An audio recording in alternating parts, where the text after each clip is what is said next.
Welcome to the Parenting with Confidence podcast. I'm your host, Teresa Alexander Inman, board certified behavior analyst and infant toddler developmental specialist. Today, I am so excited to welcome Chrissy Bernal. Hi, thank you for having me. You're welcome. I'm So, excited. after accidentally ending up in the global spotlight for her unique identical twins, she was forced to create and grow a brand on the fly. I want to know about that. She knew she knew she needed to harness the power of the publicity that they were getting. And fast forward 15 years, and now by combining her formal education with the real world knowledge gained from her family's growth towards a global brand awareness, she has a deep understanding of how to help brands clearly communicate their stories and increase their influence, and also reduce the chaos experienced in the journey. So Chrissy, sorry, I don't know. Chrissy, welcome, No welcome, worries. welcome. Thank you. Thank you. I love that you're helping parents get confidence because parenting is hard.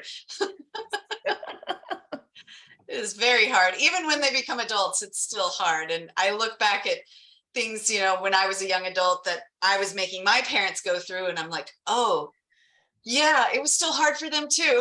Yeah. Oh my goodness, it really is. But I want to again, because I think allowing parents or giving parents the license to parent with confidence also puts the fun back into it. Yeah. Because so often when I look at parents, they're tired, and my job is to show them that parenting is still fun. It still can be fun regardless. Because I work with children who have parents who have children with diagnoses. And, my husband's like, "You're always working." I said, "No, I'm always playing because I get on the floor and I play, and that's how I teach." Yeah. I That's teach them awesome. through play because if you're not having fun, what are the chances that a child is going to learn the skill? Yeah, we ended up homeschooling both of our girls through their high school years. And honestly, I wish that we would have homeschooled at least Sienna during junior high and had more of that fun, because it was after going to a behavioral therapist like yourself that we learned that the regular school environment wasn't conducive for Sienna's learning, our one with special needs. And I think because it was so stressful, it was just way too stressful, whether it was the bullying or the testing or all the things. It was just way too stressful. So, but yeah, I agree. Parenting should be more fun than a lot of us experience. And I remember at the very beginning of my parenting journey with all of Sienna's medical complications, it was so stressful. And I wish that I had that constant reminder to still have fun, still have, still try and find ways of bringing the joy. And, I still had a pretty good attitude through the whole thing. I had a lot of peace about it because I have a really strong faith. So I just knew, okay, this is just a really rough season, but it's all going to be okay. And by okay, I don't mean perfect. Okay, as in I'm going to find a way of making good out of it. Something good's going to happen. And I'll never forget. And I say this sometimes and people go, oh my gosh, I can't believe she said that to you. But I had a home, I think she was a nurse practitioner. She would come and visit once a week after Sienna came home because she wanted to check on the feeding tube and that sort of things, make sure the oxygen was okay, just make sure I was doing everything right. And I was expressing to her some of my frustration just with all the things I was having to juggle while also having her twin there. And, she said to me, you got to remember, not all babies are Gerber babies, and that's okay. And some people, like I said, are shocked to hear she said that to me, but that's exactly what I needed to hear at the time, because it reminded me it's okay that she didn't come out this quote unquote perfect little bundle of joy, because she's quite a bundle of joy. Awesome. And no child is perfect. Exactly. We had them. And my friend Timothy Stutz always says, you don't get the child that you want, you get the child that you need. Absolutely. So it's important for us to embrace what God has gifted us with. Absolutely. And, it's shaped having both the girls, with them being twins. So that dynamic and having special needs child has definitely shaped me as a person, but Mhm. also shaped my career. I mean, I don't think I would be doing what I'm doing now if I didn't have her. And so it's just kind of neat to think, golly, I wouldn't be experiencing this really fun life that I'm experiencing. I mean, we've gotten to be on TV everywhere. We've gotten to, get flown to New York and with limos, and it's just like, what? So cool. Yeah, and it comes from embracing what you were gifted with, which is amazing because there's some people who would have been so deeply sad and mourning that they wouldn't see the good, and I Absolutely. honestly, I don't like that term good or bad, but the things that they could use, the experience that they could use to not only serve themselves, but serve others. Exactly. And, Exactly. because of that experience. And I just, thank you so much for sharing that because parents need to know that they're parents who don't have it the way you do. Their situation is different. They may not have a child who has so many needs and they're still struggling. So you are a beacon of hope for parents who, for all parents, those who have a child who has additional needs and those who don't, because you've gone through it and you like it's your journey. It's not like the thing that kept you stuck and, crying and, you're living, you're vibrant. I Yeah. mean, look at Yeah. you. Oh, well, thank you.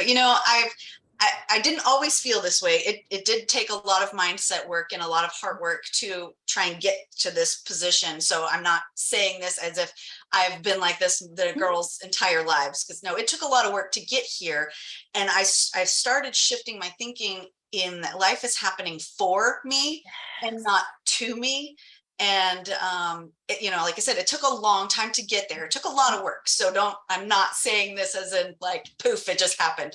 No, it took a lot of mindset work. And so once I was able to make that shift, it's like I felt a sense of peace even more so than before.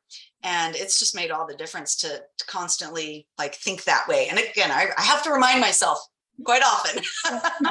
It's happening Right. for me, not to me, for me, not to me. Exactly. Yes. And it's a constant, I was just actually talking to my granddaughter about just before I got on about that, exactly that life happens for you. Embrace the lessons and pray, whatever it is, there are lessons in it. There's information that you get from it. There's, okay, you know what? I put my hand on the stove. It was hot. I'm not doing it again. Right. Just whatever it is, embrace it. Cause Jamal Javanji, he'll tell you, he reminded me that what you resist persists. Right? Mm-hmm. So embrace your situation and the fact that because if you hadn't embraced it, you wouldn't have done the work to get to where you are right now. Right. No, you're right. You're right. And it was work. And it still is work. Right. Yes. So share with us what some of that work was like. So first of all, when you first had your babies, what was that feeling that you had? So, because I just want parents to see where you were and then help them come to where you are right now. Sure. Well, of course, there was a bunch of questions the first time. So her first diagnoses were in utero. So I thankfully had a heads up on some of them, and I was able to mentally prepare myself for that. And I didn't even find out I was having twins until just a few weeks before they were born. So I didn't have much time, Right. but I at least had some time to kind of wrap my head around one, I was having two babies, and then two, one was going to have some severe issues. And so after she was born, it was just constant, like they kept saying that she was failure to thrive over and Mhm. over and over. Her first stint in the hospital was 108 days. And then she went in the hospital for 3 to 6 weeks at a time, many, many times throughout the years. I can't even count how many times she was in the hospital because she had pneumonia multiple times, heart surgery, double RSV, like all the things it seems. And so it constantly felt like I was having to fight so much for her, asking questions, getting aggressive when necessary, when, I felt like I was being blown off. And, doctors did tell me that she was probably not going to make it. And if she did, she would most likely not have a very viable life. And I just thought that was not a very positive way of thinking. And I know that they're trying to be realists and trying to help. They were trying to help me prepare for what could be. But for me, I don't like to focus on the negative possibility of the reality. I say, acknowledge it, but then look for the positive, that, or what could it be? What if it does go right? What if it does work out? Yeah. So I feel like that's where we have to keep our minds. And something just deep down told me, nope, she's gonna be more than what they're saying. So just let her fight. And she was a fighter too. So I think that helped. She was always quite rambunctious. Beautiful. And that's such a blessing, right? Absolutely. When you have a fighter. And she's still quite a fighter. I'm like, oh, you're a Spitfire, girl. Wow. Awesome. So besides all the hospitalization, what were the early years like? Like, how did you get them from striving to thriving? That was a struggle. Like I said, Sienna. So just for the audience, Sienna, one of her diagnoses is called primordial dwarfism. So it's a really rare form of dwarfism. Fewer than 200 people in the world have been diagnosed with this kind of dwarfism. And so it's different than your quote unquote average dwarfism that probably popped in your head whenever I said dwarfism. So her type is very proportionate. So she looks just like an average height person, but just smaller. So at the time, she looked like a very, very small baby. And not a baby with dwarfism. She just looked like a teeny baby. And so the doctors didn't know why she was small. So that's one reason why they kept putting her in the hospital. But I remember, because we had twins, people would always compare them. And I remember one particular instance, a woman threatened to call CPS on me because she said I wasn't feeding the smaller one. And that just angered me so much, because this woman judged me without knowing anything at all. She didn't even try to get to know what the situation was, and just automatically judged me. And I'll never forget, I put her in her place and let her know she was barking up the wrong tree. But it just made me think, okay, well, I need to also make sure I don't judge without getting the information. Not judge anyway, but you know what I'm saying? Like, don't jump to conclusions without knowing somebody's story, because you just never know what's really going on. So, for me, hopefully she learned that lesson, but I also learned that lesson having been on the receiving end of it. Yes. Wow. Yeah. And it's just, again, people are people, and like you said, we're not here to judge. And they thought they were doing the right thing. She was operating in Sienna's best interest, she thought. Right. And yeah, but I could totally understand how you felt, because Yeah, we went through that a lot. It was a constant, why is she so small? Why is she so small? Why is she so small? I don't know. I don't know. Right. And, we even had, I took her to the ER this one particular time, and the doctor said, she's small for her age. And I chuckled because her twin was right there. And I was like, do you really think I'm that stupid? Right. So it was, dealing with a lot of those. And even with them saying they're twins, identical twins, people would say, well, which one's older? Because they think Sienna's younger. I'm like, did you not hear me just say twins? Right.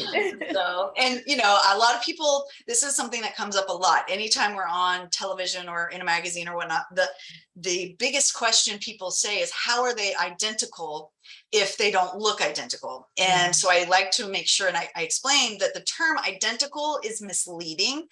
So identical twins just means monozygotic, which means they came from one egg. So I know you probably know this, but I'm seeing that many people don't know this. So monozygotic just means one egg, and then the egg splits, and then that's when the genetic mutations occur. So that's how Sienna is so different, yet they're still identical.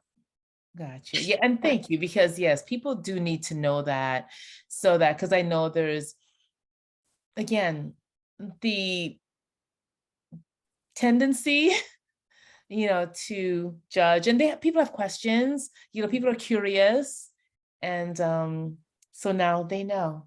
Yeah, yeah. Well, I welcome questions, and that was something that we all, when people would stare at Sienna when we were growing up, or when she was growing up, we would try and turn them, sometimes depending on if the person was creepy when they were staring, or if they were kind of curious, then we would maybe welcome a conversation. And what I find interesting right now is, and I even noticed this weekend when we were at a festival, children know that Sienna is different. And it's so funny to watch their faces, because they look at her and they're like, I know she's not a child, but she looks like a child. And so they always, you can kind of see the wheels turning, whereas adults automatically look at her and think she's a child. Right. So it's just interesting to see that children know she's not a child. So. Yes, because children are so intuitive. They are, and I think, and I really am glad you made that point, because I don't think we give children enough credit. Absolutely. Yeah. I work with, actually, I saw him yesterday, a 2-year-old, and he's not vocal. However, his skills are incredible. His receptive skills are amazing. Oh, that's awesome. He does express himself and he does communicate. It's just not with voice. Like, he finds really creative ways to tell you what he wants. That's fantastic. And so, and then when somebody comes in, like in the beginning, he was really like, he would act different ways when people came in, but now he gets used to things, and he's, but he understands that when his sister's crying, he goes to her. Aww. And he looks at her and he points, like, she's crying, like, she's sad, can you do something? They sense, that's the term I'm looking for. They sense a lot, they feel. They're, whereas we go for face value. Right. Literally, right? Yep. Absolutely. Yes. And, it made me think, when Sienna was younger, she did have a hard time communicating. And, I wondered if she would ever speak. And she did, obviously, later in life. But and I didn't know at the time that she was hard of hearing. So that was part of the delay. But it was just interesting to watch her as she started to figure out how to communicate. And honestly, once she started learning sign language, it's like the light bulb went off. Yes. And her words got better. She started reading better. I mean, it was just amazing. So it's like the physical movement of her hands, engaged something in her brain that really just made it all work. And, she has a genesis of the corpus callosum, so, and Dandy Walker. So those are two things that affect the brain. So I just think it's fascinating that physical movement really ignited something in her brain. Yes. And I encourage parents, if your child, whether or not they're talking, teach them sign, because 100%. It does create those neuromuscular pathways. Yes. And the more pathways you create, the more likely they are to speak. 100%. Yeah. Yes, I think if more people knew sign language, that would be amazing too, because I always end up in the grocery store line of someone who is hard of hearing or deaf. Yeah. And it's just really interesting, because even just saying hello and, nice to meet you, or have a nice day, something so simple in their own language, they just light up like they've just been seen, It's so cool. So yes, I encourage everyone to learn sign language. Yes, it makes a difference. And honestly, if you just want to learn a few signs, go on YouTube. YouTube has a plethora of signs. Yes. And that's what I encourage my parents to do. And they do it. And it's just so funny, because I'll come over and they would have learned additional signs, like their child is signing because they just went on this, that's awesome rampage, and their children are just, it's like, oh, he's signing all done. Like, this is a sign, or he's signing, like, thank you and please. And it's just amazing. And then you hear them parrot, because there was this one little guy I was working with, and we did this for eat, which is the sign for eat. Sometimes we use modified signs, like Right. for him, like this is thirsty, but anything he did over here, like if he did a downward, sideways, whatever, he's thirsty. Mhm. And but then he started to try to say thirsty. Oh, that's Yeah. excellent. Yes. And the last time I was there, he said, eat, eat. I was like, Oh, that's oh my God, get amazing. him something to eat now. That's amazing. Yeah. See, Yeah. kids are so much more capable, and they can overcome their diagnoses in so many ways. I mean, I've learned this with Sienna. She may not do something the way I would do it, or a person who doesn't have a diagnosis would do it, but she gets something done in her own way. And, she even started her own jewelry business. What Like she made amazing. this one right here. Oh, wow, Yeah. beautiful. And, Oh, that's doctor said that she'd never even be able to button her own clothes. And here she there is you making go. jewelry. That's it. And thank you for saying that. Children do things in their own way. We're merely here to guide them. We're not here to try to create these children and morph them into something. We're here merely to guide them. So a child who has a gift to do whatever, you don't try to say, oh, well, no, do it this way, do it that way. No, let them, watch them do it, because I'm always amazed when I just allow a child, like today, this little boy had trouble buttoning his pants. And of course, he went and asked for help. And I said, please don't help him. Encourage him through the process. Let him know that he can do it. Come on, just tell him, just cheer him on, cheer him on, cheer him on. And while he was being cheered on, he started smiling. And Oh, then he buttoned his pants with that's amazing. minimal. I mean, I helped him, like just not enough for him to even realize that I helped him. But Mhm. the smile on his face, I'm like, please don't rob a child of that feeling.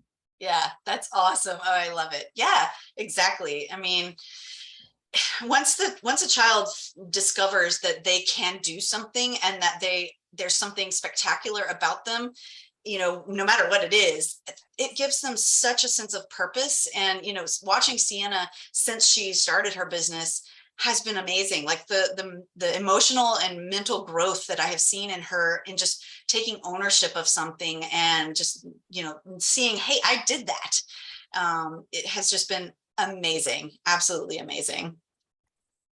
That is truly, truly wonderful. Now, Chrissy, with the time that we have left, if there's one thing you want parents to come away with from this moment, what would it be? Ooh, that's a good question. Um, you know, I think for me, with the twins, it was really trying to help them not compare themselves to one another. And even though I did whatever, most parents do when they have twins, dressed them alike, I gave them similar names, which was a ding dong move, but oh well. It was a parent with twins move. That's what parents Yeah. do. Yeah, but that has been the biggest thing that we have tried to do, because especially with Sienna having special needs and not being able to do many of the things her twin can do, such as drive a car or whatnot. We've really just tried to focus on helping them each lean into their uniqueness, their strengths, what they can contribute in the world. And we have really tried to make sure they know that what makes them different is what makes them beautiful. And I know that a lot of people say that, but it truly is what makes them beautiful. And once you lean into that really heavily, it makes a big difference. Absolutely. And, you know, just we're all different. Absolutely. Diagnosis or not, we're all different. So we need to just embrace all of our differences, Mhm. whatever it is, whether it's, Whether, whatever it is, whether you're goofy, I'm a little nerdy sometimes. It's okay. I'm a nerd. It's fine. Exactly. No, it's so true. I mean, and you mentioned toast. I'm going to just share a little joke with you. So I grew up in Toronto, and my friend and I would go shopping in Buffalo. And one day we were shopping, and I was just like, I walked into the store, and the lady asked if she could help me with something. I said, well, I'm looking for some sandals. And she said, my toes aren't as ugly as yours, and I would never wear sandals. Oh my gosh. So That is awful.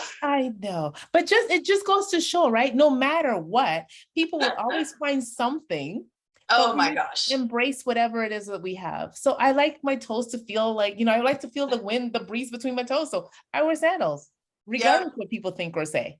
That's funny. That's funny. That makes me think of, anytime we're on TV or whatnot, of course, people make comments, and sometimes I read the comments, sometimes I don't. And Mhm. if I see comments that are like the dumbest things, I'm like, that was your takeaway from the whole thing? And it makes me remember, like, I actually feel sorry for that person, because I know that whatever they're going through must be so awful that they couldn't get the whole message, that it's a message of hope, or whatever the message is, and that was their takeaway. And it just made me think, gosh, that's so sad that was your takeaway. I hope that you can turn your life around and make it more joyful. Oh, I think I lost your Yeah. audio. There we go, you're back. Yeah, no, I muted because my dogs were barking. Oh, I'm honestly surprised mine haven't. We have 3 Great Danes. So Oh wow, yeah. So yeah, they just started all of a sudden. But yeah, I've learned to mute because once I don't know why I didn't think about it before. And then there's all this barking, but yeah. no So worries. yeah. And yeah, and I agree, that is sad, really, because again, you shared so much and just your experience alone. And then, but we can't dictate what people think and how they think. Right, Yeah. right. Yep. You're very, very true. Very true. I know. So we've gotten to just, we brush them off. My daughter's the one who's the country artist. She's hoping that one day she'll get to go on whatever talk show that is, where he gets to read the mean tweets. Ah. I want to do that. That would be so fun. Yes, yes, yes. Honestly, have fun with it. Yeah, You exactly. know? So Yes. Yeah. I know people will tweet her sometimes, oh, go eat a hamburger. You're too skinny. And she's like, bring me one. I would love it. I love that. Yeah. So That's it. Just embrace it. Because why fight it? It makes no sense. no, No. gotta try and stay positive, find the silver lining in everything. I'm not saying, again, don't realize what's actually, going on, but don't relish in the sad stuff. Acknowledge it, but then focus on the good.